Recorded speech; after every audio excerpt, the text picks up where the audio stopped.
Hey, team. Thanks so much for being here today. Hi, Leah. Thanks for having us. You bet. So we're going to do some fun things today, starting with talking about this idea of starting your startup. So really the goal here is to give these founders a little bit of advice and encouragement to help them get that idea off the ground. So James, why don't we start with you? Let's say you've got a founder who's watching us. They've got this idea, but they don't even know where to start. What's the first thing they should do? Start. Just go. So, I think that's the hardest thing that people do is actually taking that first step. And a lot of times it's because they don't know what the first step should be. They might not be confident. They may never have done something like this before. The important thing is just to take that step. And it might not be the right one. It's okay if it's not the right one. It's important to get going. And by taking that first step, you start learning. Is that the right direction? Am I talking to the right people? Do I have the right idea? And it allows you to start thinking about what is the right step? Where can I take this? What do I need? What people do I need to surround myself with? Or is my idea completely crazy and is not going to work? So it's important just to get going. There's a lot of nuances around that, but I think that's the key. Is that initiative to go is the most important thing about starting a business. It's actually just starting. Andrew, weigh in on that one. What do you do with that first idea? Yeah, no, I agree with James on that. And I think, as James mentioned, that there's a learning process that goes into this. And the only way to learn is through experience. And the only way to experience that is to go out there and actually start. And so start can be kind of what do I start with? And some people get hung up on some technicalities of, do I go incorporate this business? Do I build a website? Do I create a logo? The reality is most of the work of building a startup is actually in the interaction between you and the customer and understanding what pain you're trying to solve for them. And the only way to learn that is to talk to your potential customers, talk to people that you think you need to sell to and understand what you need to build for them to buy. And I think once that starts happening, it's a snowball effect and you gain momentum around some of the concepts, and it feels a lot like 2 steps forward, 1 step back, and that is true. But at the end of the day, getting started, that first step is often the hardest and people hesitate, but once you get started and going, it's much clearer what the next step is afterwards. Absolutely. Okay, Katie, you've got a bit of a specialty in the health space. From a health perspective, if there's a life science venture having those first steps, what advice would you give them? Yeah, it's definitely a different journey for them. But I think a lot of the fundamentals that both James and Andrew are talking about here still apply.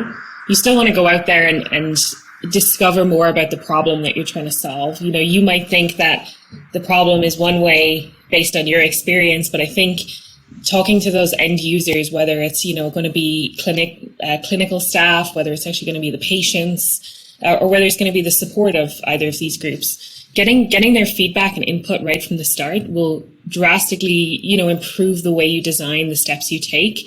Obviously, it's a little bit more challenging for life sciences ventures because it's often a lot more expensive, and the regulatory hurdles as you're building can be a bit more challenging. I'd also say, even from that first step, start talking to people in the regulatory space, start understanding the type of things that you'll need in place, the different pathways that exist as well, because you could think you need to go to a specific regulatory level in order to impact the group that you're trying to impact. But it could be that if you go a different route or come in at a different way, you might be able to hit the market sooner and build to that next level. So engaging really early with these type of experts is huge. Typically, Health Canada, the CE Mark group, the FDA, they're quite open to having these conversations earlier. And there's a myriad of different regulatory consultants or even free advice with different innovation groups that exist. Wonderful. Thanks, Katie. So James, could you talk a little bit about how, yes, you've spoken to your customer, you're getting some of this information, but you always hear this word, well, you got to validate your idea. Can you just talk a little bit about what that means? Yeah, I think entrepreneurs in general, people that come up with ideas and start acting on them, I like to say I'm sometimes delusional when I'm thinking about ideas, because I come up with this concept and people are like, yeah, but how does it work? It's just going to work. I can see it in the future. So can't you see that? I can see that. there's a whole bunch of assumptions that are built into that mindset. And those assumptions are the things that could be very, very good assumptions, or really the ones that will kill you and kill your product and your business. And so the more of those assumptions you understand are assumptions and not fact, the better your business will be, because you can manage those types of things. And the more assumptions that you can look at early on and say, are those actually true? Can I go and talk to somebody? Can I go and test something? Can I go and validate that assumption and see if it actually is a fact? That's what we're talking about. And that's what you do before you start investing large amounts of money, time, and effort into things, is validating those assumptions.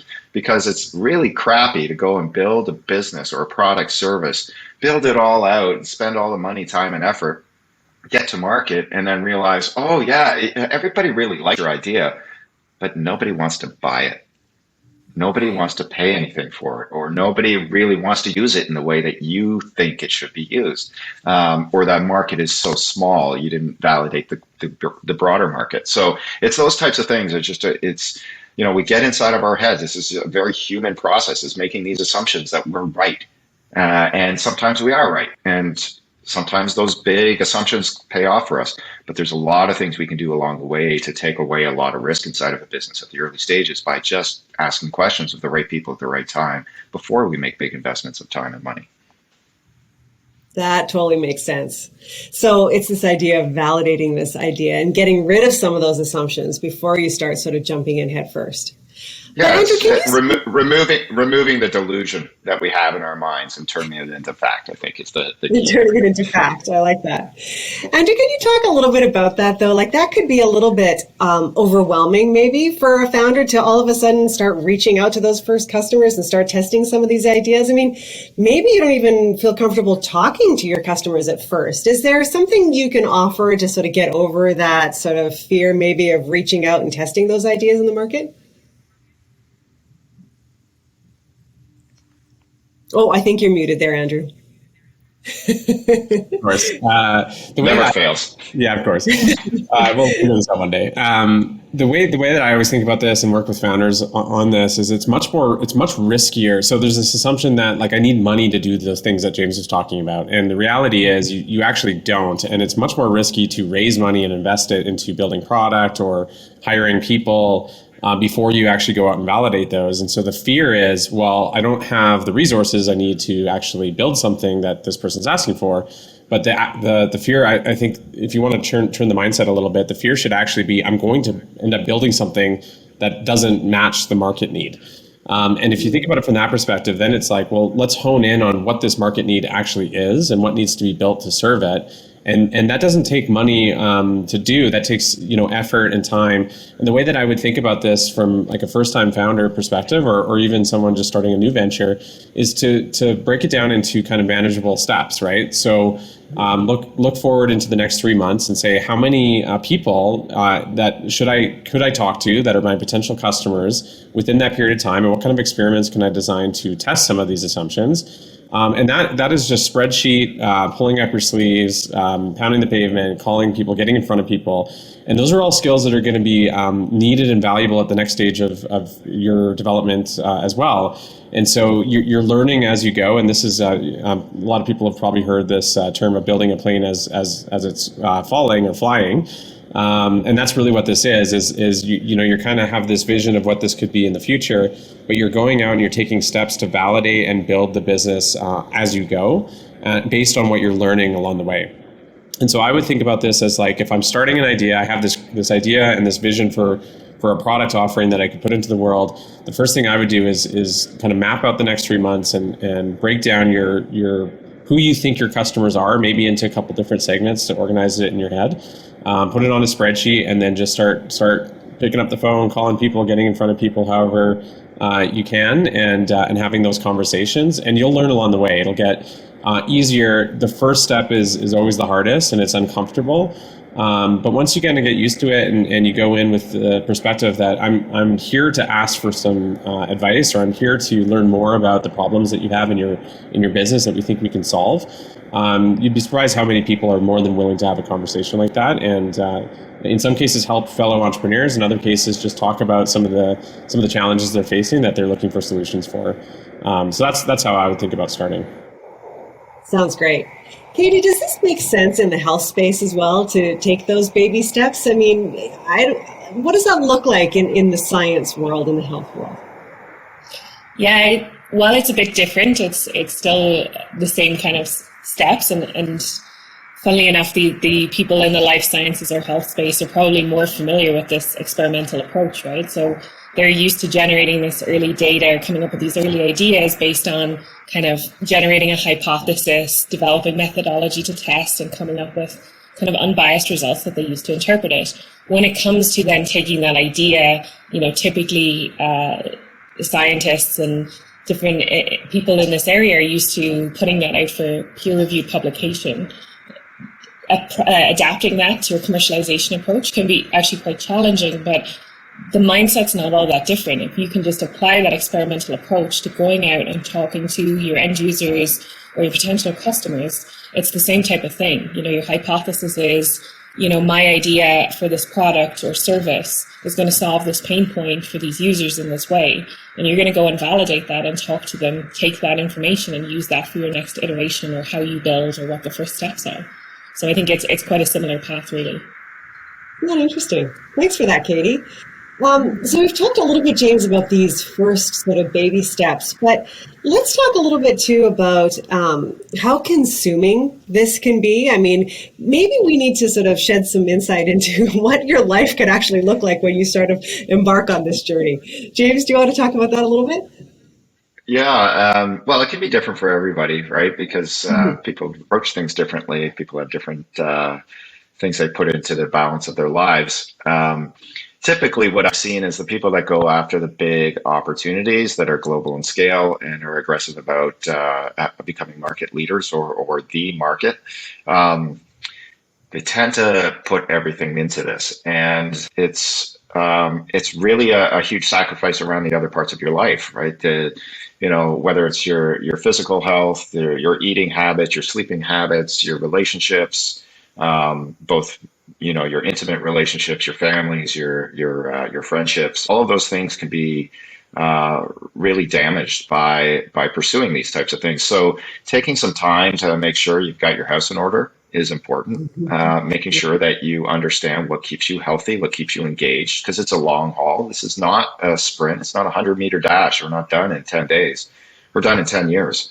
Right. So when you think about it in those terms, it's like you got to have a strong foundation personally to be able to guide yourself through all of the ups and downs that are coming, all of the uncertainty, the massive amount of rejection that you get both from investors and customers and the general market, how people want to see you fail sometimes. That's all of those things happen, and you have to be ready for that stuff. So it's to me, it's just it's realizing that that's the case. Make sure you have a good support system, and make sure you're good with yourself when you're getting into these types of things. Because and then surround yourself with great people that get it.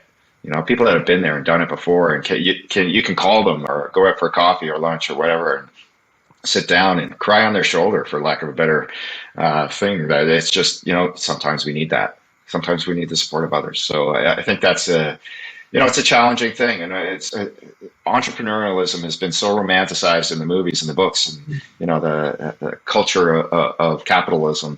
It is romantic. It's amazing. Like it changes the world. We do amazing things. We work with amazing people. We accomplish the impossible. But at the same time, there's a personal toll that comes with that. So you just have to be ready for it and do what you should be doing for yourself to be successful over the long term as a human being. Thanks for that, James. Andrew, you've talked about this before with me, certainly, when I say, these entrepreneurs, this seems like such a crazy thing to do. And you're like, yeah, it kind of is. But there are a few things that, you really should do to make sure that you stay well. Can you talk a little bit about that too, Andrew? Yeah, I think I really like the way that James just described that. specifically around like making sure that you know how to keep yourself healthy, both mentally, physically. And this is a learned experience. When I went through my first few ventures, I was so into it that it was really hard to pull myself out and look around and say, like, am I moving the direction that I thought I was? And it's so all encompassing.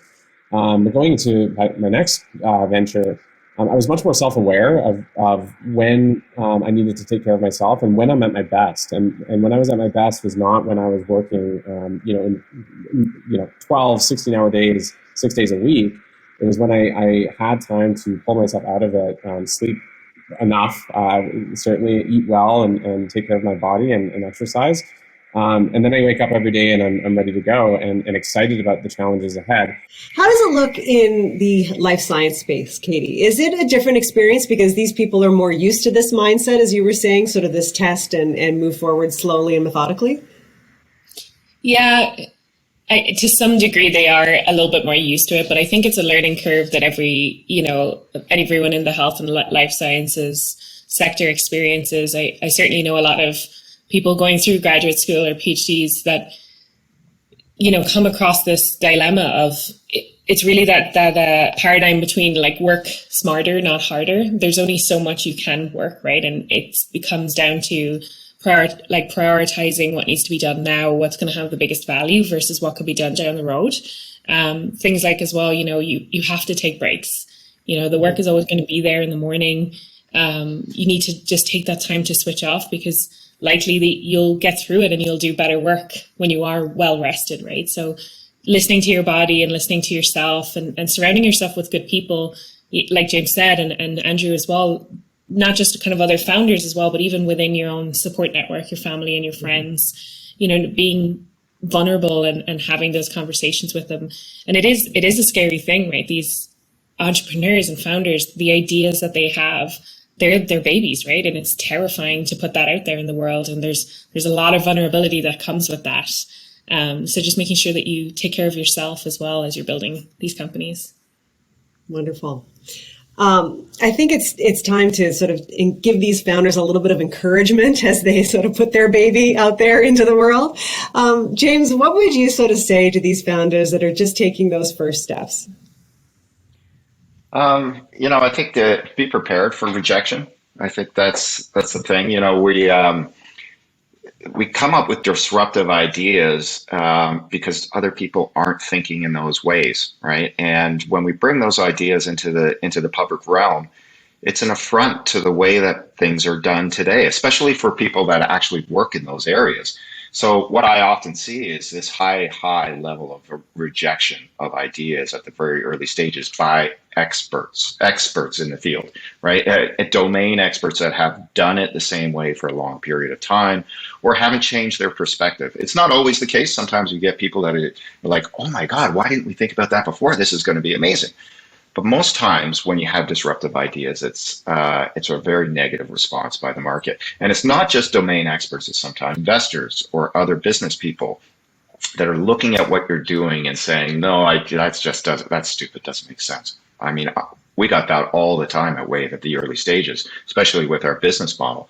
And it's that fortitude and belief in yourself while at the same time listening and trying to understand why are they saying those things? What is it about the market that's giving them that negative connotation? Because there's probably some kernels of truth in there that do have some relevancy to your idea. But it's important to still sit in that confidence of yourself and your idea that it is something different, that it's going to take time to be accepted, that most people aren't going to see that future because they just don't think that way. And that's okay. That's why disruption happens from a very, very small pocket of the population of the world, disrupts a lot of the way that we do things. It's just because most people don't think that way, and that's fine. But when we're sitting there pushing into the market and we're trying to be aggressive about building something different, challenging the status quo, making the world a better place by changing the way things are done, you're going to find resistance. You're going to find resistance at all levels. And that resiliency to that negativity that's constantly pushed at you is a really important step that you have to have. Again, it goes back to that delusional mindset again, right? Where you're like, despite all evidence coming towards me, despite all these smart people saying it's not the right thing to do, you still move forward. But you do so with caution, right? You do so with listening ears. You make sure that you're taking in that information and applying the pieces that apply to your idea and the risks that they're talking about to your idea, and that makes your idea stronger, right? And there is the odd time that those people are right, so you should listening, right? So it's important to have that resiliency and have those conversations and just and be ready for it. Like, it's a negative journey until you start hitting success. Everybody hates you. You're like this crazy person, and then all of a sudden you're successful. Then everybody loves you. Then you run into trouble. Then everybody wants to see you fail because you were so successful before. And you get past that, and then you become massively successful, and everybody's like, "Wow, that was just a smooth journey all the way up to the right." And look at this. It's a crazy roller coaster ride, and you just have to be ready from the beginning of that kind of negativity that comes with it. Fair enough. Andrew, do you have a quick piece of advice for those just taking those first baby steps? Yeah, I think this is similar to James. Like, just don't take it so personally, right? Like, it's this journey is going to be full of rejection, and I think I see a lot of people get really hung up and say, well, how can people not see the world the way that I see it? And this is why ideas aren't worth anything except what they're worth from an execution perspective, right? And so you have this vision in your head of what this could be, and that's great, but that is not shared or it's not obvious for other people to see it that way. And so on one hand, you're trying to convince people that it should be thought about this way. On the other hand, you're going in with listening ears to understand, well, how can we make that be, or what do I have to think about in terms of getting an idea into a product and then the product into the market. So I think, from my perspective, going through it the first time, it definitely feels heavy and like you're just up against a wall all day, every day. You find a little bit of success, and I really always encourage entrepreneurs to celebrate even the smallest wins along the way, to pull yourself out and say, that was we got rejected 4 times from all of these, let's say, investors or customers are saying that this doesn't make any sense. But then we had this one group that was more progressive in the way they think about their own business, and they said that they see something here and they want to help us and tell us more about how it could fit in with their business. Celebrate those things. Don't get too high on one side, but on the successes that you're having along the way, but don't get too low either. Find a balance in between, and don't take yourself so seriously while you're going through that. I think it's part of embracing the journey, and you're solving problems all day, every day in this job.